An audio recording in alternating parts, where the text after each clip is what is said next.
Assalamualaikum warahmatullahi wabarakatuh. Saya Khairul Gopur ya dari kelas 7A dari Universitas Islam Syekh Yusuf.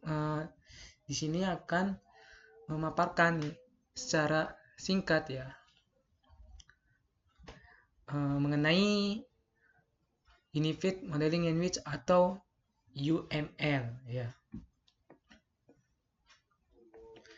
Nah, pembahasan yaitu ada sejarah, definisi, konsep dasar, tujuan dan fungsi UML, serta tools dari UML. Sejarah UML. Pada era 90-an, kebutuhan sebuah aplikasi semakin tinggi dan novelty seiring dengan kebutuhan. Tantangan untuk supaya sebuah rancangan aplikasi dapat dimengerti user.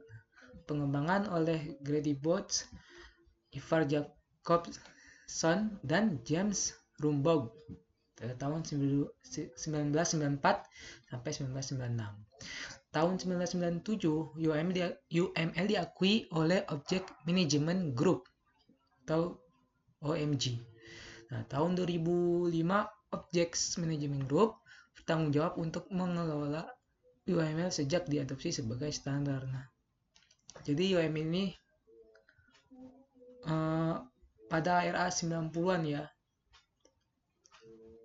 Nah, sejarahnya kurang lebih seperti itu. Lanjut. Definisi UML, suatu model visualisasi perangkat lunak yang dirancang menggunakan simbol yang telah ditentukan untuk menjabarkan sebuah rancangan perangkat lunak supaya dapat dimengerti oleh user. Diagram UML merupakan model yang menggambarkan suatu bagian dari suatu sistem. Ini digunakan untuk mendefinisikan fungsionalitas atau desain sistem. Diagram harus jelas dan ringkas agar user dapat memahaminya. Nah, UML ini sebuah tools ya untuk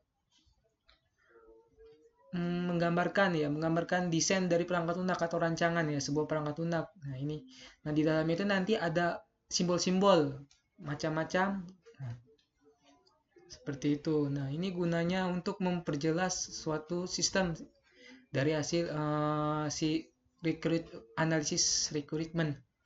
Seperti itu. Tentunya itu rancangan ini agar dimengerti oleh user atau sebagai gambaran ya. Nanti untuk seperti apa perangkat lunaknya, sistemnya mau bagaimana, itu bisa digambarkan melalui UML ini. Nah, konsep dasar dari sebuah UML. Ada 6 konsep dari UML. Yang pertama objek, kelas, abstraksi, pewarisan, polimorfisme, dan enkapsulasi. Tentunya UML ini berbasis object oriented ya. Tentunya itu di sini pertama yaitu objek ya. Nah, di sini ada kelas-kelasnya banyak nanti ya. Next, tujuan dan fungsi UML. Dapat memberikan bahasa pemodelan visual kepada pengguna. Dapat menyatukan tindakan terbaik yang ada dalam pemodelan. Dapat memberikan model yang siap untuk digunakan. Dapat berguna sebagai blueprint. Dapat memodelkan sistem yang berkonsep berorientasi objek. Dapat menciptakan suatu bahasa pemodelan. Ini beberapa tujuan dan fungsi UML ya. Tentunya itu hal umum yang diketahui pasti konsep berorientasi objek seperti itu. Untuk penggunaan bahasa modeling. UML memiliki 3 kategori. Yang pertama ada struktur diagram, behavior diagram, dan interaction diagram. Di struktur diagram ada kelasnya lagi. Terdiri dari 5 diagram lagi ya. Pertama ada kelas diagram, objek diagram, package diagram, komponen diagram, deployment diagram. Yang kedua, behavior diagram terdiri dari 3 ya, diagram yaitu activity, use case, dan state machine diagram. Di interaction diagram ada timing diagram, sequence diagram, dan collaboration diagram. Nah, next. Nah, tools UML. Tentunya banyak macam tools yang digunakan di UML ya. Di antaranya itu ada Visual Paradigma, Lucidchart, Glyphy, Creately, Draw, dan Smart Draw. Nah, biasanya yang paling digunakan itu Visual Paradigma.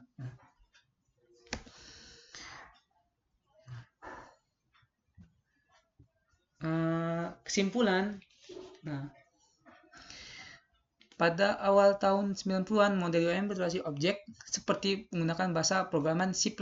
Nah, harapan dari aplikasi pada UML ini dapat dimengerti oleh manusia atau user. Jadi UML ini dirancang dalam bentuk orientasi objek untuk sebuah aplikasi ya.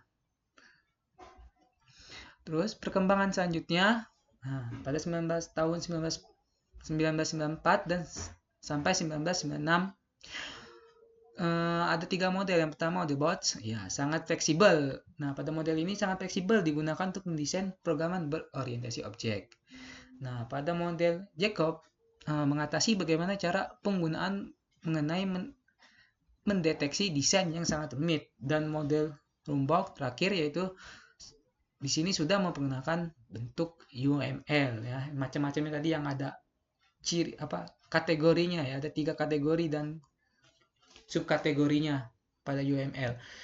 Nah, UML adalah salah satu standar bahasa visual yang banyak digunakan di dunia industri untuk mengidentifikasi rekrutmen, membuat analisis dan desain, serta menggambarkan arsitektur dalam pemrograman berorientasi objek. Nah, biasanya ini pada UML yang sering digunakan ya untuk merancang sistem yaitu use case diagram, sequence diagram, dan activity diagram. Nah, seperti itu yang saya lihat di paper ya atau jurnal-jurnal itu biasa makanya hanya 3 itu ya, 3 diagram tersebut. Nah, adapun untuk supaya lebih jelas lagi ya atau detail bagaimana sistem itu dibuat, kita juga bisa menambahkan kelas diagram dan objek diagram. Nah, kita bisa juga mencantumkan kategori lainnya nih, kategori lainnya. Seperti ini nih kategori lainnya. Ada class, object, page get, component, deployment, activity, use case, state, machine, timing, sequence, dan collaboration. Nah, biasanya itu yang sering digunakan ya ini activity, use case, sequence, class, dan object seperti itu. Nah, sumber materi saya dari YouTube ya, dengan nama Topik Hidayat Creator ya. Untuk lebih jelasnya lagi mengenai UML ya, kalian bisa kunjungi ya link tersebut atau YouTube tersebut. Nah, ini namanya udah saya cantumkan. Nanti saya cantumkan di deskripsi juga ya di bawah. Ya, untuk mengenal lebih jauh ya bagaimana UML. Karena di sini saya hanya memberikan materi secara singkatnya saja. Dan ini kesimpulan saya mengenai video yang sudah saya tonton ya di sini ya. Link ini nih. Jadi video sudah saya tonton, materinya sudah saya lihat. Nah, ini kesimpulan saya ya. Ini jadi saya tulis di sini saja ya. Seperti itu. Saya akhiri saja ya presentasi materi saya ya. Sekian, terima kasih ya. Semoga bermanfaat dan berkah. Oke, selanjutnya kita akan penggunaan tools ya, penggunaan tools UML ya. Bagaimana sih cara penggunaan toolsnya ya? Di sini saya akan mempraktikkan sedikit ya UML yang akan dibuat, yaitu ada use case, sequence, dan activity ya, diagram ya, seperti itu. Nah, di sini saya menggunakan tools software visual paradigma UML versi 10.1. Nah, seperti itu.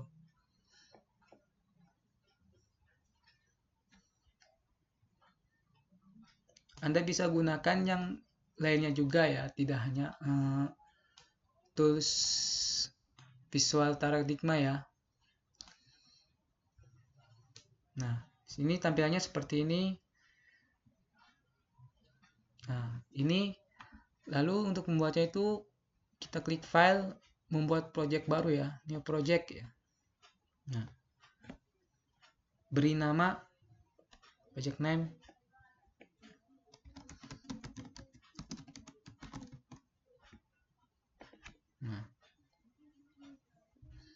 Nah, ini sudah terbuat projectnya. Nah, lalu kita ke sini tampilan. Nah, di sini ada pilihannya ya, ada use case, class, sequence, dan lainnya. Nah, kita pilih use case dulu karena kita ingin membuat use case. Nah, di sini klik kanan, new diagram ya. Nah, sini klik new diagram, use case nih, diagram. Nah, beri nama. Nama ini bisa terserah kalian, tapi saya langsung aja ya.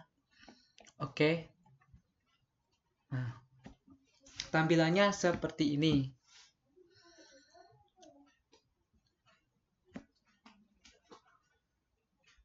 Nah, saya akan membuat use case pemesanan pelanggan ya. Karena itu yang berkaitan dengan tema saya ya, yaitu pemesanan makanan dan minuman di kafe ya. Nah, di sini ada toolsnya macam-macamnya. Kita di sini akan masukkan aktor. Nah, di sini langsung diklik aja, tarik ke samping. Nah, nanti akan muncul seperti ini. Langsung kita drag aja atau kita tarik. Ini kita beri nama pelanggan.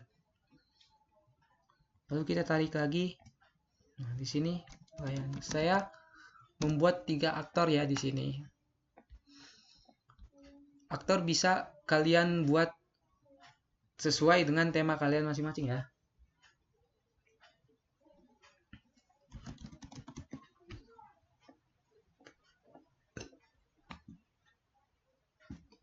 Nah, sini kita tarik. Nah, sistemnya kita perbesar.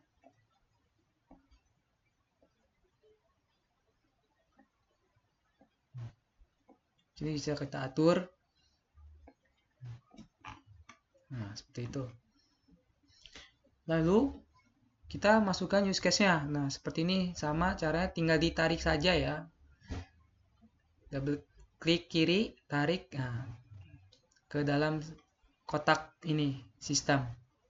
Lalu kita beri nama.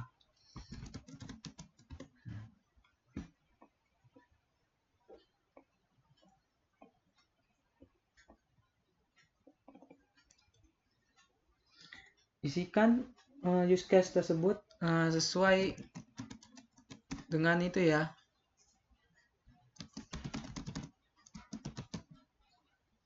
Alur ya, alur sistem Anda seperti apa gitu.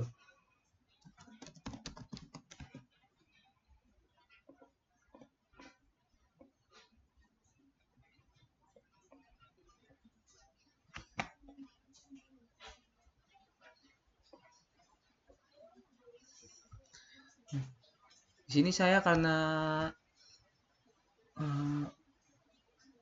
use case pemesanan makanan ya atau minuman pada kafe, maka alurnya itu pertama kita login ya, terus memilih makanan dan minuman, lalu bisa menambahkan pesanan,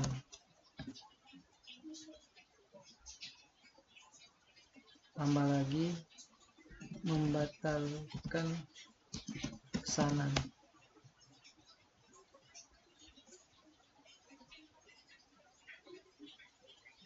lalu mencatat jejak,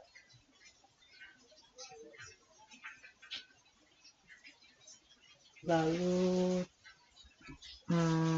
check out pesanan,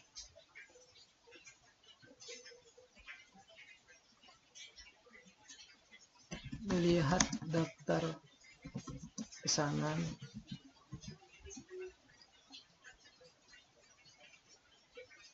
Antar pesanan.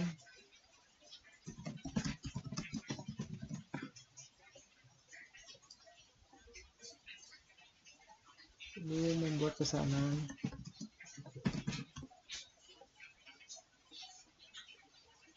Membayar pesanan.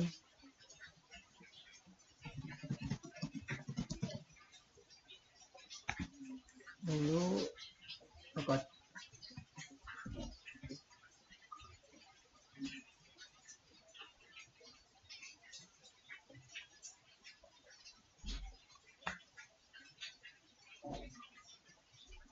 Nah, sini akan kita transparankan dulu ya,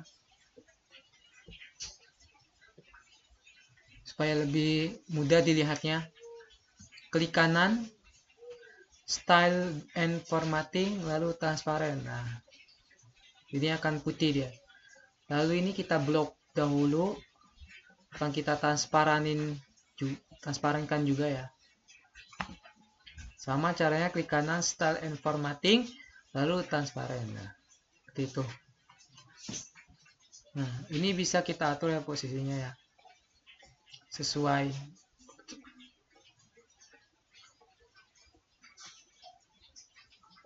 urutan gitu ya.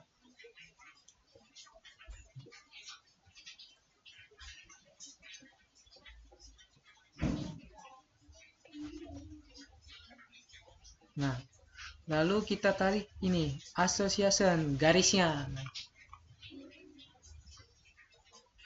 kita tarik gelap ke pelanggan. Nah, lalu itu kita tarik lagi, baru kita tarik ke sini. Nah, seperti itu. Pelanggan, karena pelanggan itu memilih makanan minuman, maka kita tarik pelanggan minuman. Nah, ini jangan lupa dipin nanti, supaya agar kita pindahkan seperti ini, dia akan menempel ya. Yang di ujung sini juga sama, kita pin juga. Lalu kita ambil lagi garisnya, kita tarik ke menambahkan pesan. Karena di sini pelanggan bisa menambahkan pesan ya, jika ingin nambah ya, atau menambah minuman atau makanan lainnya. Lalu di sini kita tarik. Nah, pelanggan juga bisa membatalkan pesan. Itu.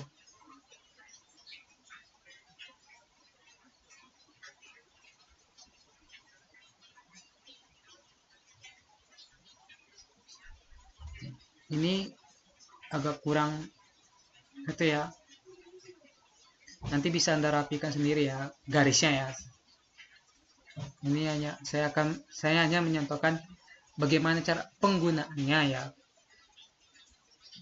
pada Visual Paradigma Tools UML, yaitu Visual Paradigma ya. Lalu sini kemudian pelanggan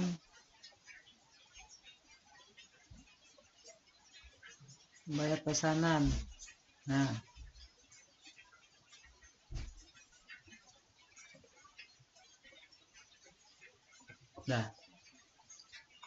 oke.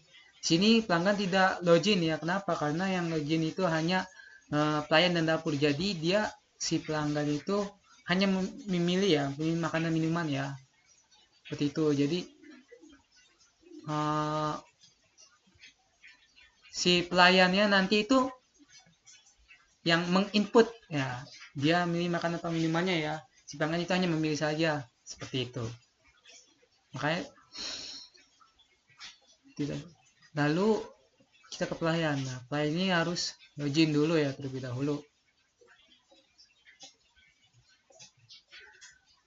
Lalu pelayan juga bisa memilih makanan minuman.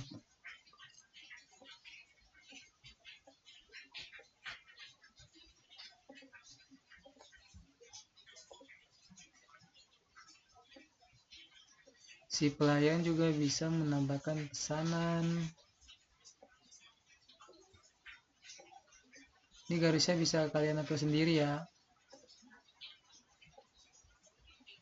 Nah, jangan lupa dipin ya agar terlihat rapi ya, bisa tidak berantakan ketika digeser. Lalu ini bisa menambahkan pesanan.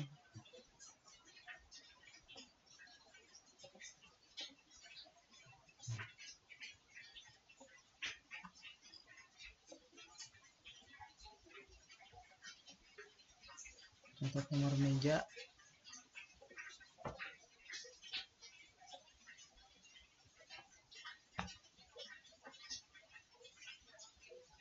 Check out pesanan ya, check out pesanan dilakukan oleh pelanggan, oleh pelayan maksud saya.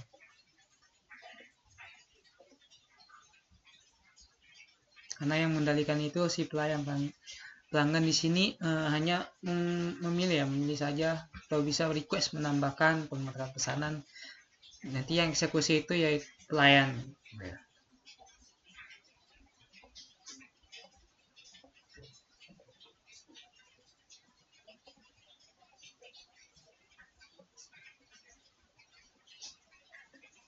Ini kita gariskan dulu ya, sesuai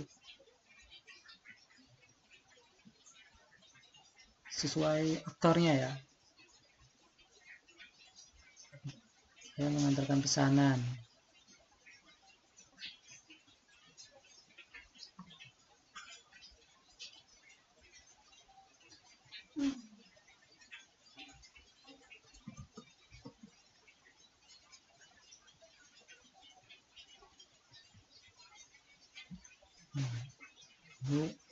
Ini pelayan dapat.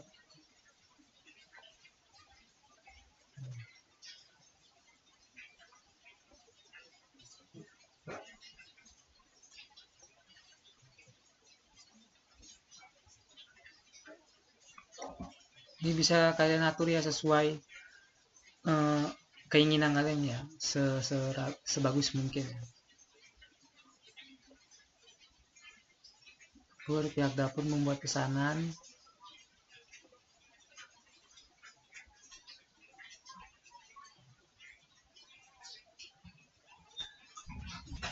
Dapur juga bisa melihat daftar pesanan.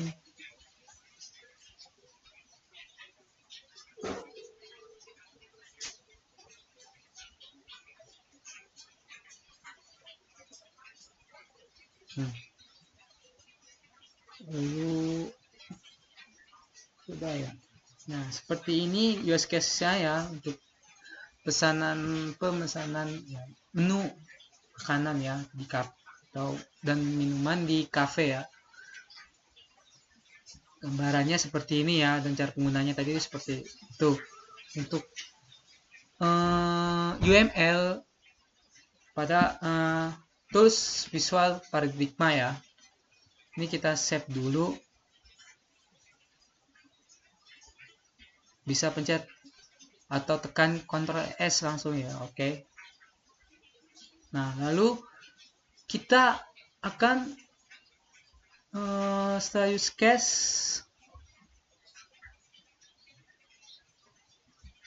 sequence diagram ya. Nah, di sini sudah ada sequence diagram ya.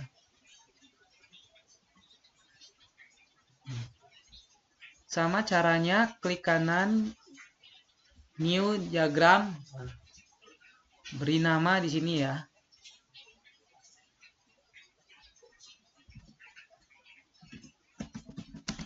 Pemesanan menu misal ya. Ini klik dulu sequence diagram. Pemesanan menu pelanggan. Nah, nanti akan tampil seperti ini ya. Sini ada toolsnya berbagai macam ya. Nah, langsung kita pilih ini ya, live aktor. Nah, Jangan lupa aktor dulu ya, karena di awal itu aktor. Sini siapa aktornya? Yaitu pelanggan.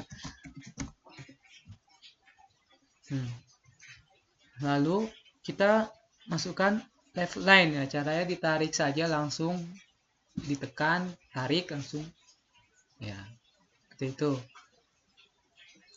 Sini saya akan membuat dua left line ya. Kita beri nama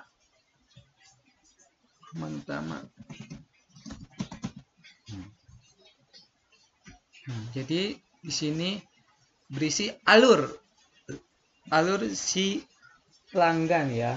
Sama halnya tadi juga berisi pada use case itu sama ya, alur juga di sini juga sama. Cuma ya bedanya itu tampilannya itu seperti ini ya objeknya ya. Dan ini ada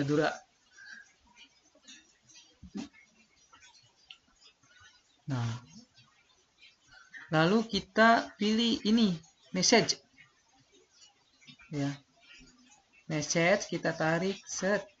Nah, seperti ini.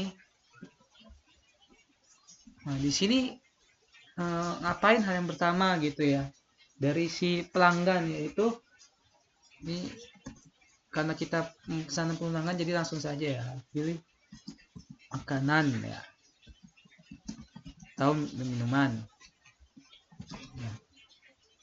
Itu tarik saja, geser agar tidak dempet atau memiliki space ya, ditarik aja agar memiliki space. Nah, lalu di sini halaman menu, bukan halaman. Nah, di halaman menu lalu kita tarik lagi message dari sini ya, nariknya ke titik ini left line 2. Nah, ini kita beri nama halaman checkout, karena nanti setelah milih makanan minuman pada halaman menu, nah dia langsung di sini nunggu pesanan ya. Setelah dipilih nunggu pesanan gitu kan.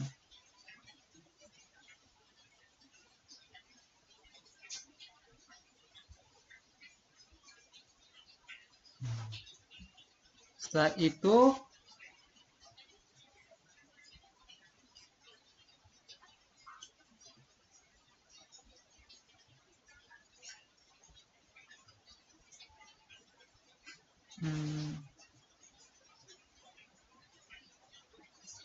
setelah menunggu pesanan ya, pesanan sudah diterima.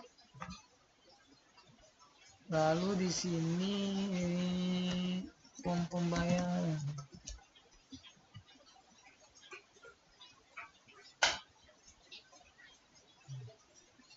Ini makanan minuman.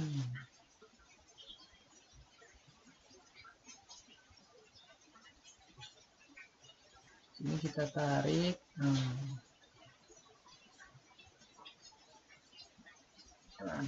Masukkan pembayaran.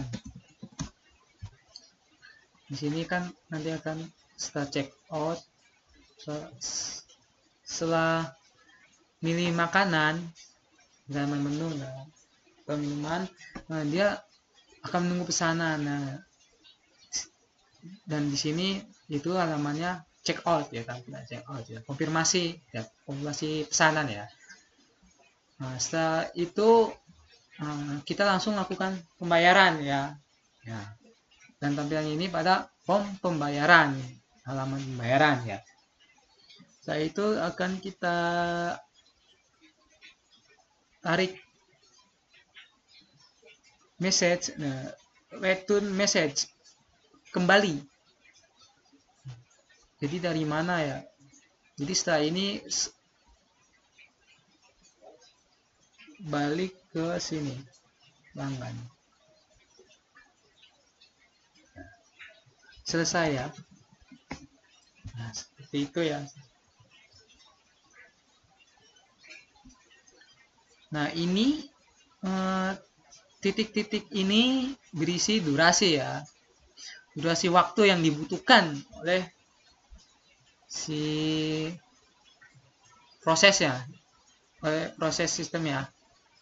Bak waktu lama yang dibutuhkan ini menandakan waktu ya, artinya yang garis panjang ini. Seperti itu. Nah, lalu kita ke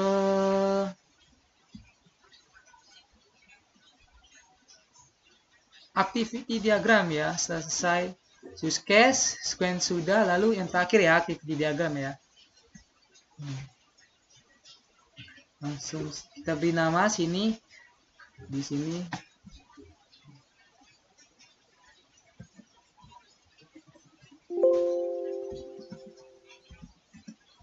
pesanan pelanggan atau pelanggan saja. Oke, nah tampilannya seperti ini. Sini kita pilih vertikal ya, vertikal swim line ya, tarik saja. Seperti ini.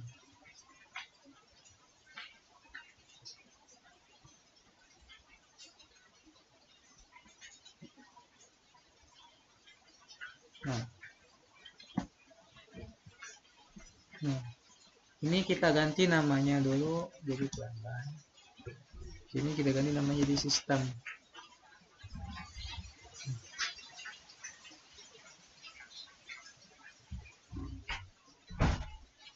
Nah, proses di sini yang menentukan biasanya paling lama ya, dan sequence ya, karena sedikit agak ribet ya, karena banyak sekali alurnya ya. Nah, di sini kita akan memulai dengan initial mode. Nah, ini untuk permulaan yaitu titik hitam ya, namanya initial mode. Ini kita beri nama start. Nah, ini kita ke atasin dulu. Oke. Start. Lalu di sini kita pilih action ya, jangan sampai salah ya, action ya. Nah, action yang ini nih. Nah, ya, bentuknya seperti ini ya. Atau bisa juga kita sini lalu pilih yang ini, tas. Nah, control for action ini kita tekan, lalu kita tarik saja ya. Nah, ini kita beri nama, bukan nama.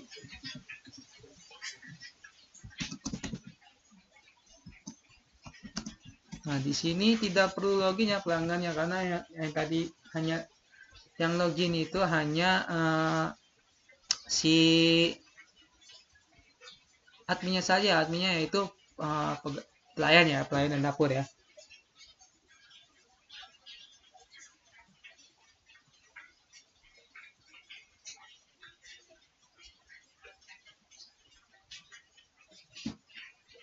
Jadi di sini si pelanggan tidak perlu login, jadi hanya langsung menginputkan nama dan nomor meja. Nah, lalu kita buat lagi actionnya ya, kita klik sini, kita tarik saja ke samping sistem ya. Di sini verifikasi, memvalidasi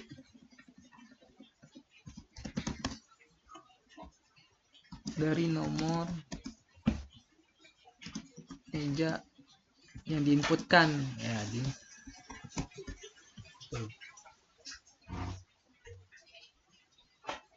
Ini bisa kita atur ya, besar kecilnya ya, ukuran kotaknya ya. Lalu sini kita kasih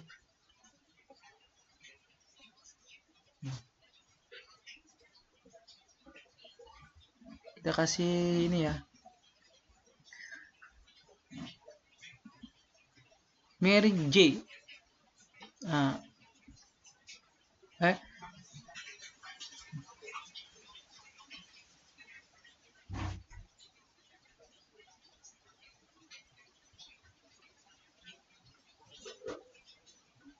ini ya, create bands with decision notes. Nah, kita drag Nah, dia akan seperti ini.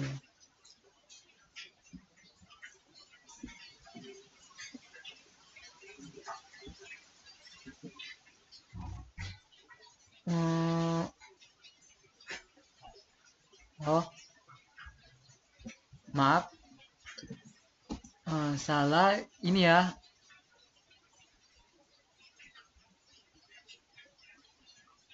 Join. Nah, decision control decision not. Nah, kita tarik ini, kita hapus namanya. Ini kita perbesar dulu seperti ini. Lalu kita buat lagi actionnya di bawah. Di sini menampilkan branda ya. Kan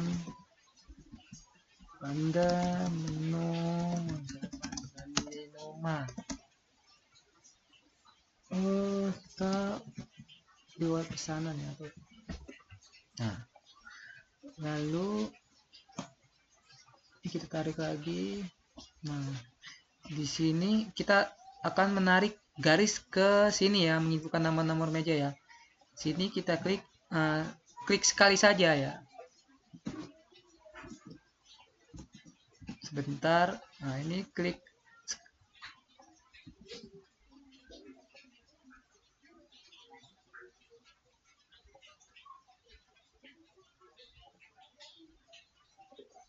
Nah, ini sini kita klik.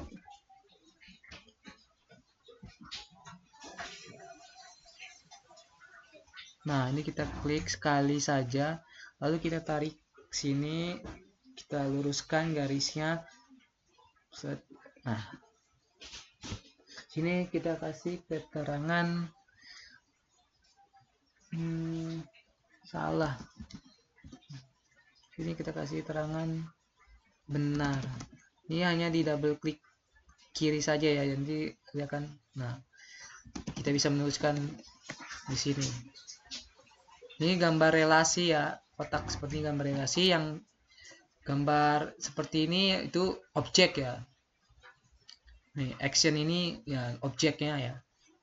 Ini gambar relasi yang seperti ketupat. Sini kita geser saja.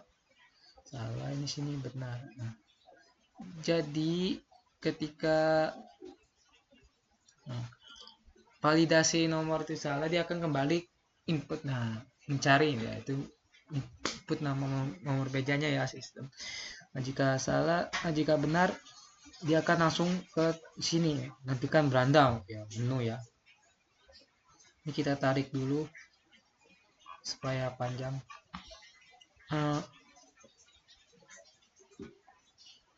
Lalu kita buat action ke pelanggan. Nah, di sini memilih menu. Nah, setelah tampilannya ada beranda, akan menampilkan beranda menu, lalu langsung pelanggan memilih menu ya. Nah, terus kita akan ini ya, fog mode. Nah, kita tarik sini. Nah, seperti ini.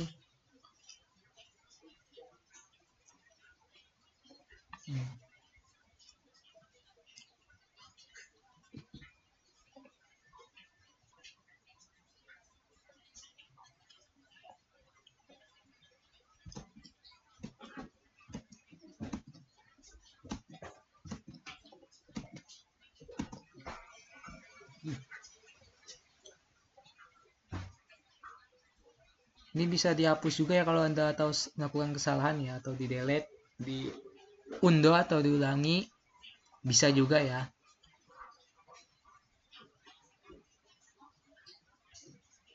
Sebentar.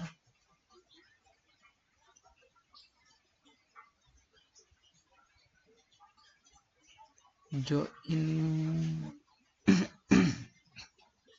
ini. Nah, tarik ke bawah. Lalu kita di sini. Nah, sini kita pilih ini. Sini kita pilih ini lagi. Nah, seperti itu. Nah,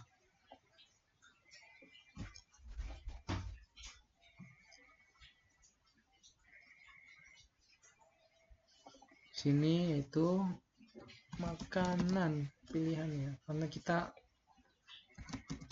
ada terdapat dua menu, yaitu menu makanan ya, minuman. Kita buat dua seperti ini, lalu di bawahnya kita kasih lagi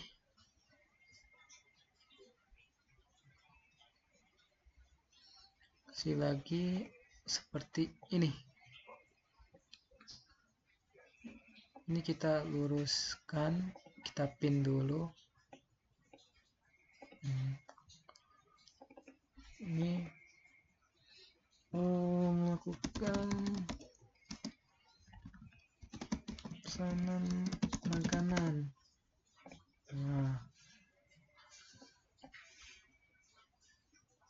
Nah, di sini extend melakukan minuman.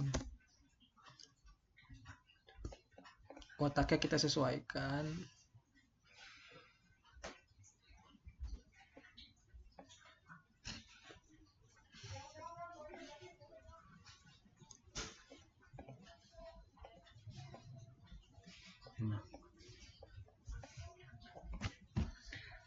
Lalu kita kasih garis lock mode.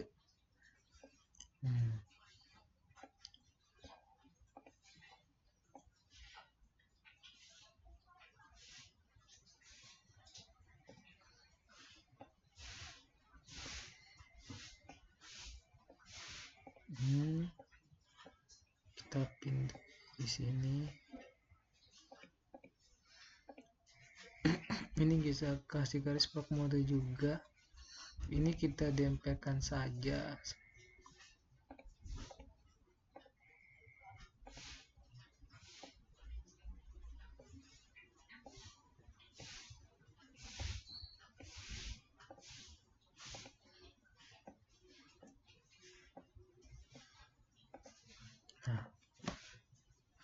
Lalu sini kita kasih garis action lagi.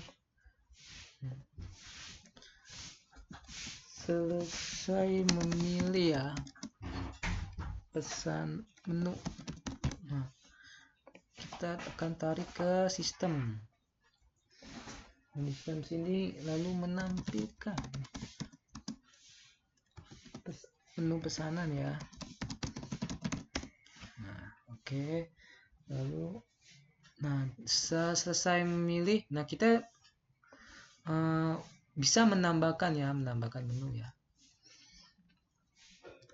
atau tambah pesanan lagi bisa ya.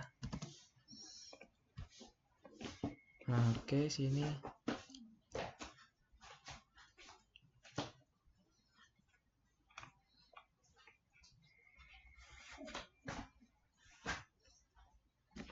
tambah pesanan ya.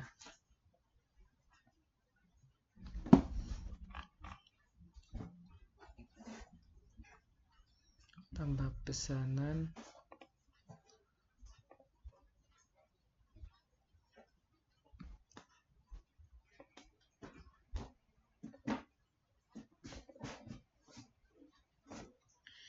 Lalu kita bikin ini ya, garis seperti ini lagi. Nah, kita select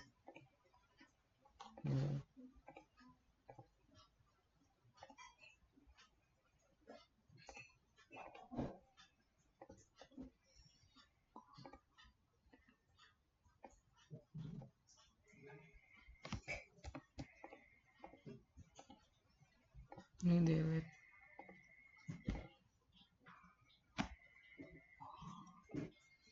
Ini kita delete. Nah,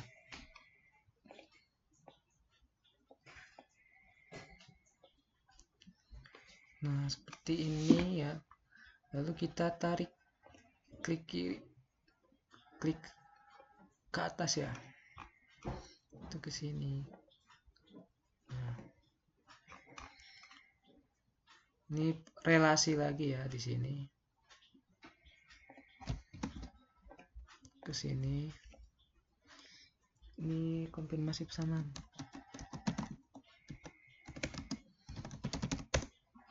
Nah, di sini tidak, sini iya.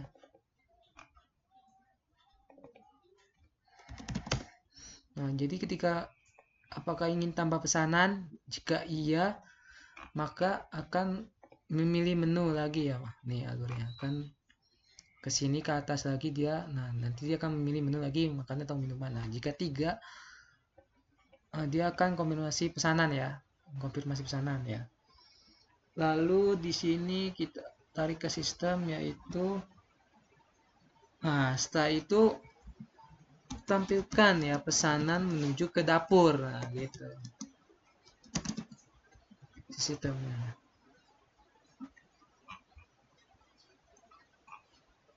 Nah, lalu setelah dapur dieksekusi oleh dapur, selesai ya, finish. Nah, seperti itu gambarannya activity diagram mengenai pesanan ya, pelangganan ya. Jadi di sini dia hanya menginputkan nama, nomor dan meja si pelanggan, lalu divalidasi oleh sistem.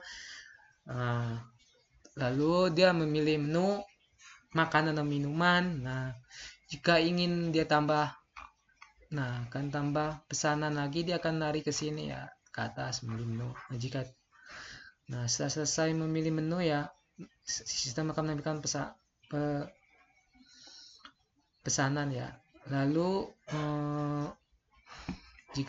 di sini jika tambah ke atas ya, dilari ke milih menu makanan minuman lagi. Jika tidak, dia konfirmasi pesanan, terus si sistem akan menampilkan ke dapur ya.